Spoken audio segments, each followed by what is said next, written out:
Nah, pagi ini saya akan berbagi dengan saudara sebuah pengajaran firman Allah yang pagi ini saya berikan judul Angin Roh Kudus berhembus bagi kita. Karena kita tahu dalam Kisah Rasul pasal 2 ketika Pentakosta terjadi di loteng Yerusalem, sebelum para murid-murid atau orang percaya yang jumlahnya kurang lebih 120 orang, mereka dipenuhi dengan Roh Kudus. Roh Kudus datang itu seperti angin yang menderu, memenuhi seluruh ruangan itu, dan semua orang percaya 120 orang mendengar suara angin bagaikan angin yang menderu. Saya akan ajak baca dulu ayatnya sebelum kita masuk ke sana tentang Roh Kudus yang berhembus bagaikan angin dalam hidup kita. Kita sama-sama baca dalam Zakaria pasal yang keempat ayat yang ke-6, saudara ya. Mari sama-sama kita membaca ayat ini. Zakaria pasal 4 ayatnya yang ke-6. 1, 2, dan 3. Maka berbicaralah ia, katanya, inilah firman Tuhan kepada Zerubabel bunyinya, bukan dengan keperkasaan dan bukan dengan kekuatan, melainkan dengan Rohku, firman Tuhan semesta alam. Saya ingin terangkan dari kalimat-kalimat dari ayat ini, perhatikan baik-baik supaya paham, perhatikan dari awal. Maka berbicara ia, katanya, inilah firman Tuhan kepada Zerubabel bunyinya. Siapa Zerubabel di sini? Nanti kemudian Zerubabel menjadi penguasa di Yerusalem. Zerubabel itu adalah dinastinya Raja Daud.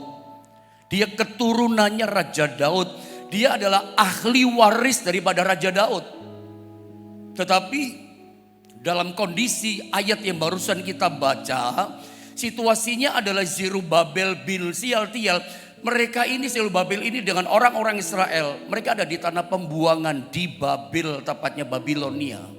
Mereka sedang menderita, mereka sedang sengsara, mereka miskin, mereka melarat, mereka tertindas oleh orang-orang Babel. Mereka tidak berdaya, mereka cuma sebagai budak rodi semacam itu, kerja dan kerja, tapi tidak punya upah, tidak punya hak dan kemerdekaan, hak asasi nggak punya.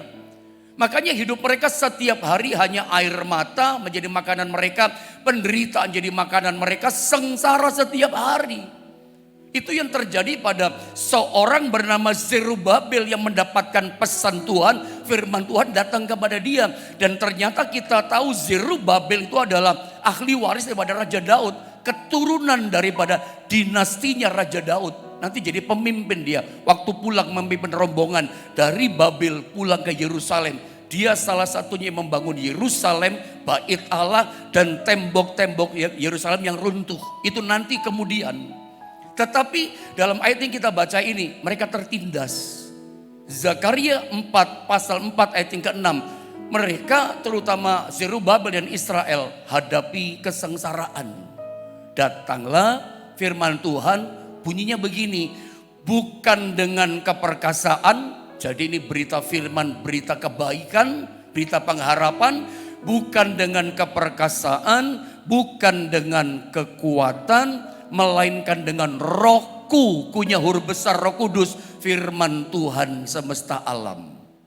Kalimat kata-kata ayat ini itu kalau dalam teks terjemahan Alkitab versinya ejaan lama, Alkitab yang dulu-dulu itu saudara ya, itu berkata begini, bukan dengan kuat dan bukan dengan gagah, melainkan oleh Roh Tuhan, Roh Kudus, semuanya bisa jadi. Itu versi ejaan lama.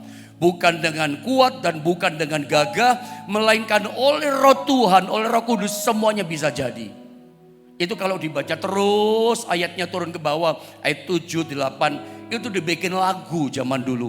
Bukan kuat, bukan gagah, oleh Rohku, kata Tuhan. Bukan kuat, bukan gagah, oleh Rohku, kata Tuhan.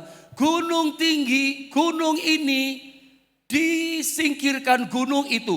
Pokoknya bicara gunung, bicara persoalan. Jadi memang pada waktu itu saudara ya, Zerubabel dan umat Allah hadapi gunung-gunung persoalan. Gunungnya banyak, gunungnya diratakan, janjinya gunungnya disingkirkan, gunungnya ditiadakan. Jadi persisnya pada waktu itu memang Israel umat Allah dan Zerubabel, termasuk pada zaman Zakaria, karena ini kitab Zakaria, satu leteng mereka, Nabi Zakaria dan penguasa namanya Zerubabel kemudian. Ini adalah menghadapi gunung-gunung persoalan. Tapi janji Tuhan itu akan diratakan, itu akan ditiadakan. Tapi bukan dengan kuat dan gagahmu, tapi oleh roh Tuhan, oleh rohku semuanya bisa jadi, kata ejaan lama. Nah, apa yang kita bisa belajar dari situasi kondisi yang sedang dihadapi oleh Zerubabel, Nabi Zakaria dan bangsa Israel? Mendapatkan janji nubuatan firman Allah bukan kuat dan bukan gagah, tapi oleh roh Tuhan semuanya bisa jadi. Kesimpulan saya begini, perhatikan gambar ini. Dalam kehidupan kita, dalam kehidupan setiap kita, itu ada yang namanya masalah-masalah yang dapat kita atasi dengan kekuatan kita. Tetapi kita mesti sadar dan mengerti, tetapi ada juga yang namanya masalah-masalah yang kita tidak dapat atasi dengan kekuatan kita. Apa sih masalah yang dapat kita atasi dengan kekuatan kita? Ada jenis-jenis masalah yang kita harus tahu juga, sebetulnya kita bisa selesaikan dengan kekuatan kita. Ada kan seperti itu? Ada punya masalah, lalu Anda menyelesaikannya dengan apa? Dengan uang yang Anda punya. Di dunia ini ada jenis masalah yang memang realitanya bisa beres, bisa selesai ketika kita pakai uang kita. Itu realita. Betul apa tidak? Setuju atau tidak, saudara? Ada kan seperti itu?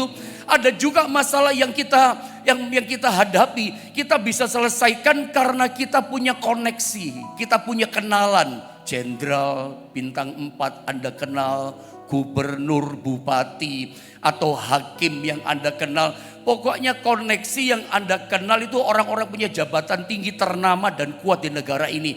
Punya masalah, Anda minta tolong sama koneksi saudara. Dia koneksi saudara punya pangkat jabatan kuat, bisa tolong saudara. Ada kan jenis masalah yang diakui atau tidak, itu kita bisa bereskan, kita bisa selesaikan dengan minta tolong sama orang yang kita kenal, koneksi kita.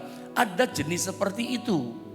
Bahkan ada masalah yang lama begitu gak selesai-selesai. Panjang Pak masalahnya. Bagaimana Anda menyelesaikannya? Supaya clear, beres. Ada datang ke pengadilan. Diproses di pengadilan, berharap masalah Anda selesai seadil-adilnya menurut hukum dan perundangan-undangan yang ada. Anda masuk ke di pengadilan, beres, selesai. Anda menang misalnya. Berarti masalah saudara diselesaikannya dengan cara apa? Pengadilan. Ada masalah yang bisa diselesaikan dengan uang, diselesaikan dengan koneksi orang yang punya jabatan kedudukan tinggi, atau bisa diselesaikan dengan apa? Secara pengadilan atau pakai hikmat saudara, skill saudara yang punya, hikmat yang Anda punya, pengalaman kerja Anda punya. Di dunia ini mungkin ada jenis-jenis masalah yang ya biasa gitulah. Dibilang besar ya nggak terlalu besar. Dibilang besar ya mungkin besar. Tapi cukup dengan pengalaman Anda hidup di dunia ini. Kepintaran Anda, skill Anda bisa bereskan semua. Dengan uang Anda bisa beres. Tapi saya mau kasih tahu berdasarkan Zakaria pasal 4 ayat yang ke-6 tadi. Anda harus tahu ada jenis masalah yang kita tidak bisa bereskan. Ada jenis masalah-masalah yang Anda udah coba berkali-kali, udah ikhtiar, buntu. Coba lagi, malah ada tenggelam lebih dalam masalah itu.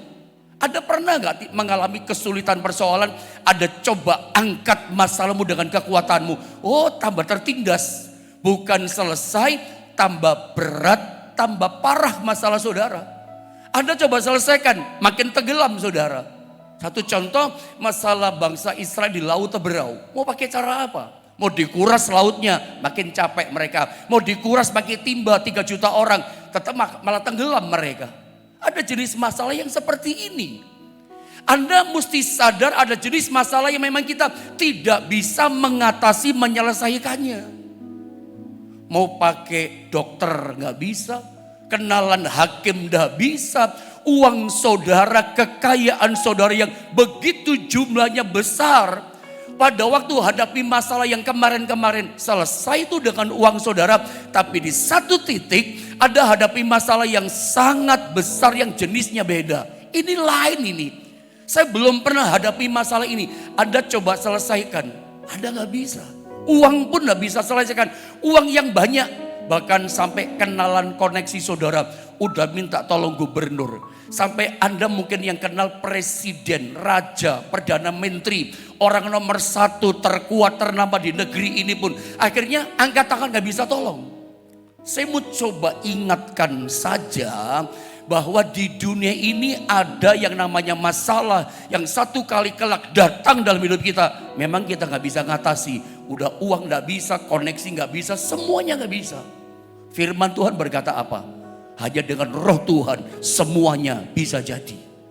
Hanya dengan kuasa Tuhan semuanya bisa jadi. Mari saya tunjukkan ayat ini sekali lagi sama saudara. Zakaria pasal yang keempat ayat yang keenam. Maka berbicaralah ia katanya.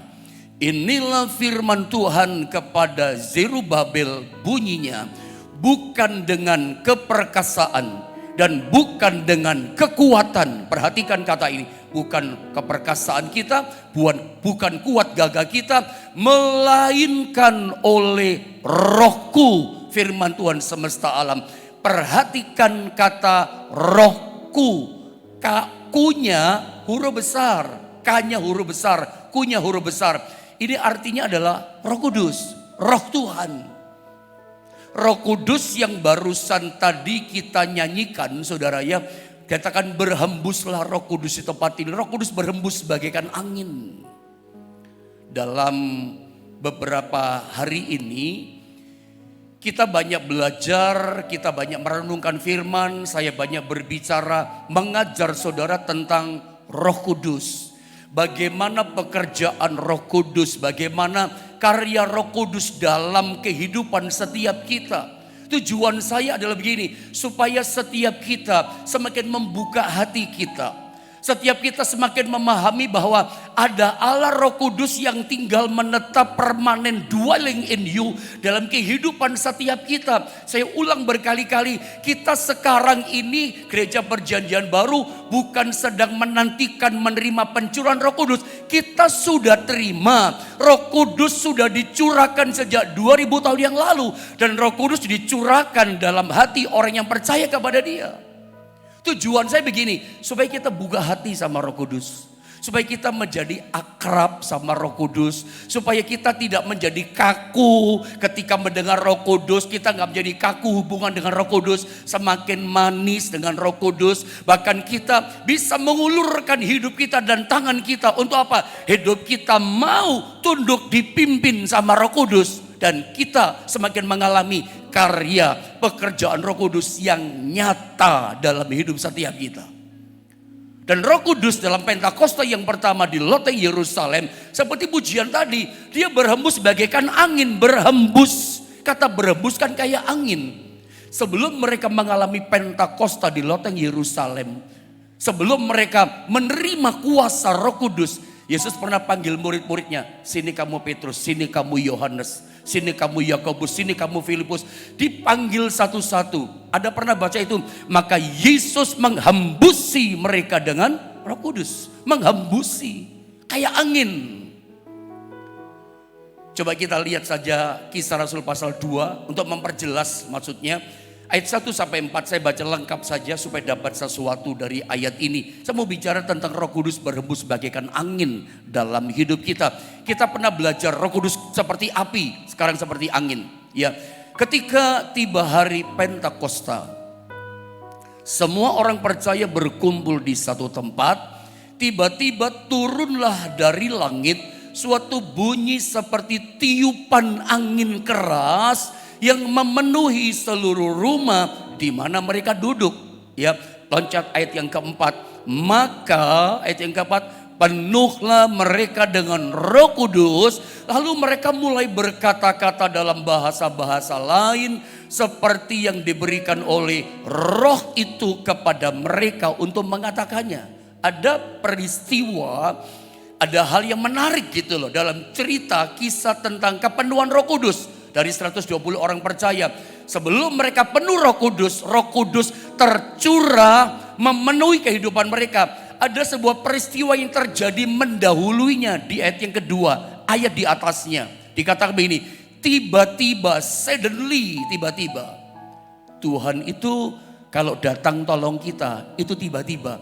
Tiba-tiba lepas, tiba-tiba sembuh, tiba-tiba bebas, tiba-tiba ditolong kita. Tuhan selalu bekerjanya tiba-tiba. Kuasanya dicurahkan tiba-tiba. Dan saya berdoa, tidak mustahil. Tiba-tiba juga hari ini ada disembuhkan, ada dilepaskan, ada terima mujizatnya. Tiba-tiba dia datang. Seperti apa dia datang tiba-tiba? Tiba-tiba dikatakan turunlah dari langit. Heaven, dari langit. Sorga. Dari sorga. Tiba-tiba turunlah dari sorga, dari langit, dari heaven. Dikatakan begini, suatu bunyi. Ada suara berbunyi seperti tiupan angin keras, ya, yang memenuhi seluruh rumah di mana mereka duduk. Jadi 120 orang di rumah di loteng Yerusalem itu mendengar sebelum mereka dipenuhi Roh Kudus memenuhi kehidupan mereka. Mereka menerima Roh Kudus tinggal di hidup mereka. Ada peristiwa terdengar suara angin yang menderu memenuhi seluruh ruangan itu. Roh Kudus ini datang saudara sebagai angin di sini. Terdengar suaranya kayak angin. Terdengar angin menderu, tiupan angin keras, tiupan bahasa Alkitab bunyi seperti tiupan angin keras. Kita sama-sama tahu angin itu tidak kelihatan. Tapi tiba-tiba dia bisa datang.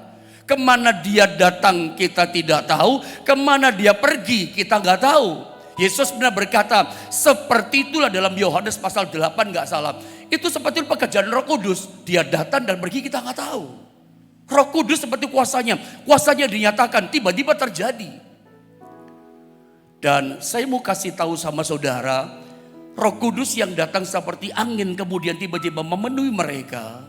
Dan saat mereka mengalami angin yang datang memenuhi mereka. Kisah Rasul pasal 1 ayat 8. Yesus pernah berkata, disitulah mereka punya kuasa.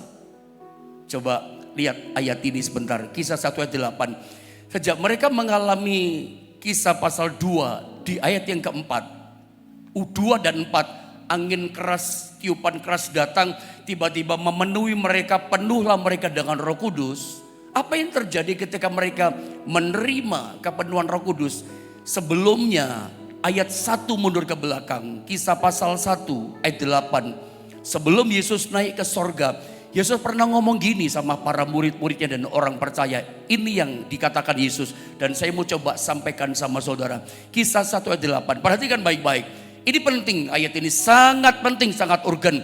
Tetapi kamu akan menerima kuasa. Saya ulang sekali lagi. Tetapi kata firman, kamu akan menerima kuasa. Kapan? Kalau ini yang terjadi, Roh Kudus turun ke atas kamu. Dan itu digenapi di ayat yang barusan kita baca. Kisah Rasul pasal 2 di ayat yang keempat. Saat itu mereka menerima kuasa. Kenapa? Roh Kudus turun memenuhi mereka. Mereka punya kuasa. Kuasa yang seperti angin. Tidak kelihatan, tapi ada kuasa. Roh Kudus yang datang kayak angin memenuhi mereka. Itu tidak kelihatan loh. Tiba-tiba terjadi. Tetapi setelah itu kita lihat mereka punya kuasa. Pergi ke desa-desa, datang ke kota-kota. Desa-desa, kota-kota digoncangkan dengan mujizat. Diselamatkan luar biasa. 1 hari 3.000 bertobat. Bahkan Petrus lewat bayangannya menyembuhkan orang. Dan terus seperti itu. Kalau Anda baca terus kisah Rasul pasal 4. Setiap hari jumlah bilangan orang percaya bertambah-tambah. Orang takut hormat kepada mereka. Kenapa? Karena pada waktu itu mereka punya kuasa. Lihat kuasa itu nyata. Tapi Roh Kudusnya gak kelihatan, dia kayak angin. Nah, saya mau terangkan sedikit tentang kata kuasa di sini. Tetapi kamu menerima kuasa. Kita sering dengarlah kata kuasa ini dalam bahasa aslinya disalin dengan kata dunamos. Dari kata dunamos muncul datang kata dunamis. Dari kata dunamis muncul juga berkembang menjadi kata dinamit. Apa artinya dunamos? Apa artinya dunamis sampai dinamit? Dinamit itu dia kalau dilempar, ditarik pemicunya, dilempar. Apa yang terjadi? Meledak. Dinamit ketika meledak, menurut Anda bunyinya kira-kira gimana? Tor gitu, bukan? Boom, keras. Dan dampak ledakannya itu kelihatan. Kita itu nggak bisa lihat Roh Kudus, tapi dampak pekerjaannya itu kelihatan, boom, kelihatan. Makanya kuasa Roh Kudus yang turun memberikan punya kuasa. Kuasa itu disebut pakai kata dunamos, dunamis, dinamit. Dunamos atau dunamis itu artinya adalah kekuatan yang sangat luar biasa. Strength, power, ya. Artinya kekuatan yang sangat luar biasa, strength power, strength ability. Satu kekuatan yang sangat hebat, satu kekuatan yang sangat luar biasa. Itu yang seringkali bahasa kita manusia di bumi katakan, itu kekuatan supranatural. Itu disebut kemampuan supranatural, strength ability, strength power. Kuasa itu kuasa dunamos, kekuatan yang sangat hebat, kekuatan yang sangat luar biasa. Tapi kekuatan ini itu nggak kelihatan ketika dia datang. Tetapi ketika kekuatan dinyatakan terjadi, baru nampak kelihatan. Kan Roh Kudus kayak angin. Siapa di antara kita yang pernah lihat angin? Nggak lihat angin. Saya mau terangkan dari kata dunamos dulu deh sama saudara. Kekuatan yang luar biasa, strength ability, strength power ini, itu seringkali atau kemampuan supranatural atau kekuatan supranatural, itu kita sering sebut dengan istilah mujizat. Nah, kalau mujizat Anda gampang ngerti. Karena gereja Tuhan di akhir zaman senang sekali kita dengar kata mujizat. Tapi apakah Anda mengerti apa arti katanya miracle? Apa artinya mujizat? Mujizat itu sebetulnya dunamos, saudara ya. Anda mau bolak-balik, mujizat itu dari kata dunamos sebetulnya. Dari kata dunamis, dari kata dinamit. Itu muncul kata yang namanya miracle, mujizat yang kita tahu dalam keseharian kita. Apa sih mujizat? Kalau Anda masih ingat yang saya terangkan sama saudara, mujizat itu adalah tanda dari Tuhan atau lebih tepat tanda tentang Tuhan. Anda masih ingat pelajaran yang saya sampaikan? Sejak manusia jatuh dalam dosa, manusia tidak bisa berkomunikasi secara fisik dengan Tuhan. Sejak manusia jatuh dalam dosa, Alkitab katakan manusia kehilangan kemuliaan Allah. Manusia tidak bisa lagi melihat Allah berhadap-hadapan secara fisik. Seperti zaman Adam dan Hawa di Taman Eden sebelum mereka jatuh dalam dosa.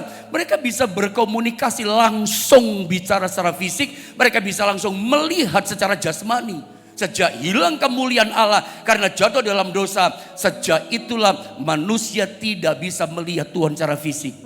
Lalu bagaimana supaya mereka bisa melihat, oh ada Tuhan. Makanya Tuhan itu memberikan dunamos kepada kita. Ada mulai mengerti di sini? Tuhan memberikan namanya dunamis, dinamit kepada kita. Kapan? Pentakosta. Roh Kudus yang bekerja sekarang. Roh Kudus itulah yang menolong kita mengerjakan mujizat. Ingat, salah satu arti kata dunamos atau dunamis itu artinya kekuatan supranatural. Dunamos salah satu artinya adalah strength, ability, kekuatan, kemampuan supranatural. Kekuatan supranatural itu bagaimana pendeta? Mujizat itu bagaimana? Saya, Yohanes misalnya, Yohanes Naftali. Biasanya saya ini cuman kuat ngangkat beban 25 kilogram. Ya, tidak lebih dari itu, 50 kilo, tidak kuat. Tapi tiba-tiba pada suatu hari, pada suatu kali gitu, saya tiba-tiba kuat ngangkat beban 100 kg tanpa latihan. Kalau orang latihan beda lagi, ototnya tambah kuat. Saya nggak pernah latihan dan tanpa latihan. Tiba-tiba satu kali ngangkat kuat 100 kg. Dari mana kekuatannya? Dari dunamos. Dari kekuatan supernatural. Bisakah terjadi seperti itu? Mungkin saja kalau kuasa itu bekerja. Jadi saya ulang, kekuatan supernatural atau mujizat, miracle, dunamos, itu bicara begini loh, tanda dari Tuhan, dia itu ada. Atau lebih tepatnya, tanda tentang Tuhan, aku itu ada bersama kamu gitu loh. Karena Roh Kudus seperti angin, berhembusnya datang kayak angin. Roh Kudus gambarkan kuasanya, pribadinya, kekuatannya seperti angin yang berhembus. Kita nggak pernah bisa lihat angin. Saya masuk angin Pak, Anda kelihatan nggak anginnya di badanmu? Warnanya hijau, nggak kelihatan. Kita nggak bisa lihat angin, tetapi kita bisa mengenali angin. Perhatikan kata-kata saya. Memang kita tidak bisa melihat angin, tidak bisa lihat roh Allah kuasanya. Tapi kita bisa mengenali roh Allah, mengenali angin. Dari mana kita bisa mengenali angin? Dari perbuatannya, dari yang dilakukannya. Angin ketika bertiup, kita nggak lihat. Anginnya seperti apa? Kotak-kotak kah, kayak panah? Oh, kita nggak tahu. Tapi kita bisa mengenali, ada angin Pak, kenceng anginnya. Loh, dari mana Anda bisa mengenali angin? Dari hasil perbuatan angin. Daun berterbangan, batang pisang patah, pohon tercabut, debu-debu berterbangan di mana-mana. Anda lihat perbuatan angin, perbuatannya angin, debu terbang, pohon tercabut. Dari perbuatan Anda mengenali ada angin taufan, angin yang kenceng. Seperti itulah pribadi Tuhan Roh Kudus itu. Dia berhembus datang kepada kita seperti angin. Untuk apa dia mengerjakan kekuatan seperti angin? Saya ulang sekali lagi. Sejak perjanjian lama manusia jatuh dalam dosa sampai hari ini, kita nggak bisa lihat Tuhan secara fisik.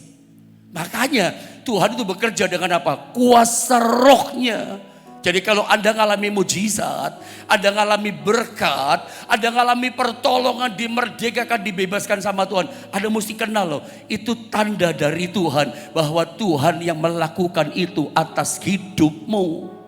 Ada Tuhan, itu tanda tentang Tuhan, miracle atau sign and wonder, tanda heran ajaib itu semua menceritakan ada Tuhan dalam hidupku, Tuhan yang sudah tolong aku. Loh, dari mana Anda berkata Tuhan yang sudah tolong aku? Ada mengenali, itu pekerjaan angin, pekerjaan Roh Kudus bagaikan angin sama kita. Saya pernah cerita sama jemaat di Jombang, tapi saya cerita sedikit ulang sekali lagi supaya menegaskan cerita untuk menguatkan iman kita.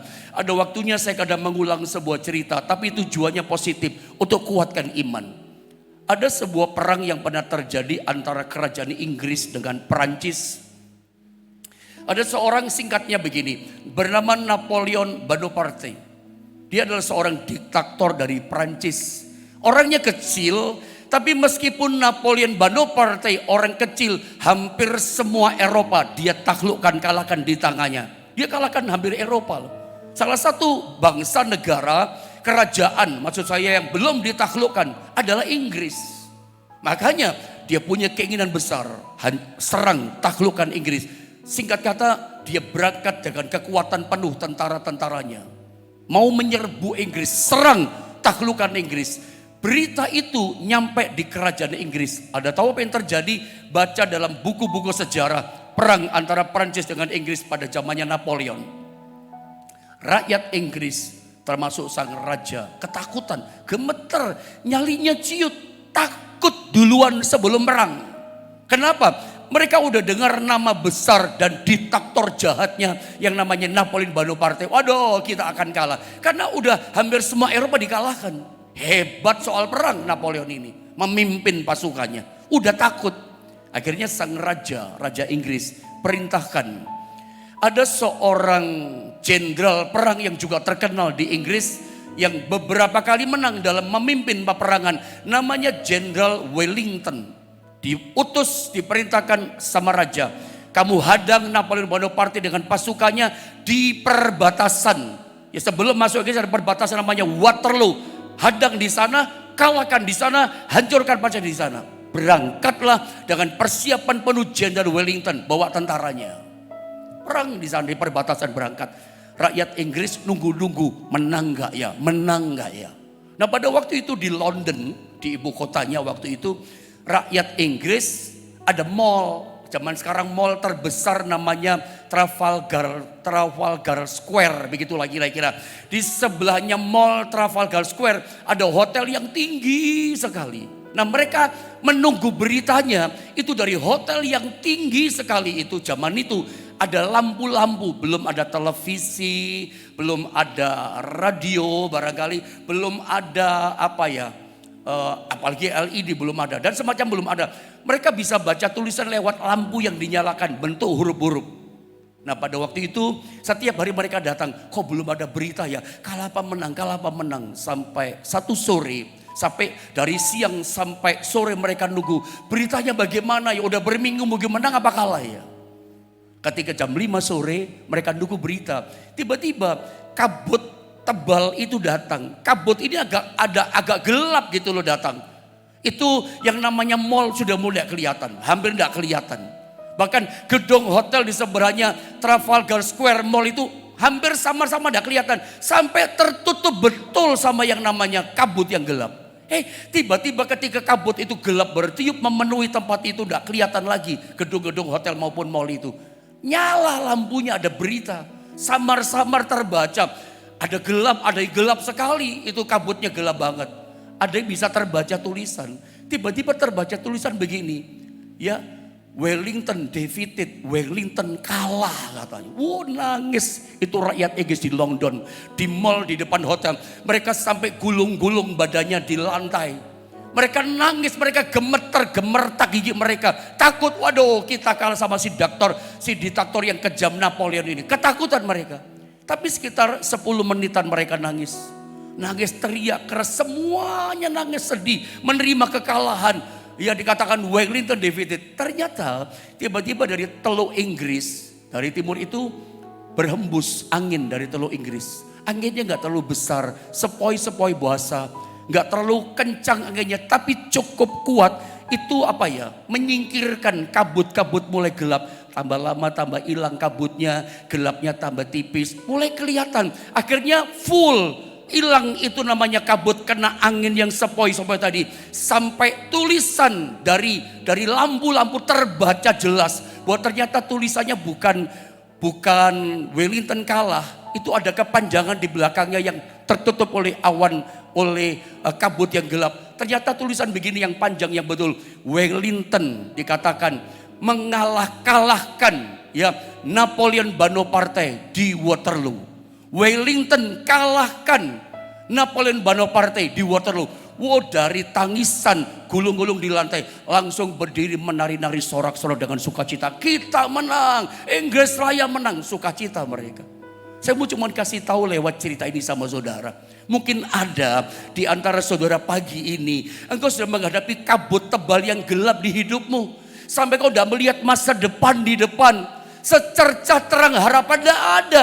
Karena begitu gelapnya kabut tebal menyelimuti rumah tanggamu. Mungkin kabut tebal itu adalah pencobaan, ujian di rumah tangga. Pekerjaan saudara mungkin lagi terpuruk. Keuangan saudara lagi bangkrut, Anda gak punya modal. Anda gak punya apa-apa sekarang. Atau mungkin kabut tebal itu macam-macam keadaan, kesulitan yang menekan saudara sampai rasanya nangis, rasanya gak berdaya, rasanya lelah, frustasi, putus asa, gak punya kekuatan. Siapa yang bisa tolong gitu? Dari pelajaran firman Allah ini, saya mau kasih tahu sama saudara, seperti sebagaimana Zerubabel bangkit pengharapannya, bahwa dikatakan, hei Zerubabel, bukan oleh kuat dan gagahmu, tetapi oleh Roh Allah, Roh Tuhan, semua bisa jadi. Kalau ada yang ingin menang, ada butuh Roh Kudus yang berhembus bagaikan angin kekuatan kuasanya. Itu bisa menghembuskan, menyingkirkan kabut-kabut tebal persoalan di hidupmu. Yang rasanya udah gak bisa kelihatan Pak harapan. Tertekan, tertindas Pak hidup saya. Saya mau ingatkan, masih ada harapan. Ada Roh Tuhan yang bekerja bagaikan angin. Roh Tuhan dalam diri kita itu gak kelihatan. Tapi kuasanya nyata. Dia bisa menyingkirkan, nolongin kita gitu loh. Bisa beresin kita gitu loh. Satu-satu dikasih kemenangan. Satu-satu dibereskan. Meskipun Roh Kudus seperti angin gak kelihatan. Datangnya kita gak tahu. Tapi kita mengenali pekerjaan Roh Kudus. Kalau dia datang, dia ada. Maka masalahmu akan dibereskan oleh dia. Roh Kudus kayak angin. Kita bisa mengenali. Karena ketika Roh Kudus menolong kita, itu tanda tentang dia ada. Mujizat, miracle, dunamos. Kekuatan supernatural itu bicara tentang Tuhan, itu bicara dari Tuhan. Dia ada di tengah kita. Saya berdoa, Anda boleh ngalamin. Saya tutup dengan satu ayat dengan waktu yang ada terbatas. 2 Korintus 3 16-17. Dengan cepat saya baca. Tetapi apabila hati seorang berbalik kepada Tuhan, bertobat tinggalkan dosanya, maka perhatikan, selubung kabut yang tebal, selubung kabut yang gelap, itu akan diambil daripadanya. Bagaimana kabut tebal gelap kita diambil, disingkirkan oleh Roh Allah. Bertobat, berbalik sama Tuhan. Terus dikatakan, sebab Tuhan adalah roh yang bagaikan angin, roh dia.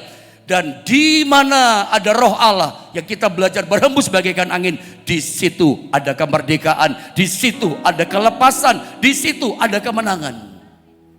Selubung itu mesti diambil. Bagaimana cara Tuhan mengambil? Kita bertobat dulu. Ada iri hati, ada kemarahan, ada dendam, ada roh perjinahan, ada masih terikat dengan majalah-majalah porno, film-film porno. Bertobat pagi ini, berbalik sama Tuhan. Maka segala kabut selubung tebalmu akan dibereskan oleh Tuhan.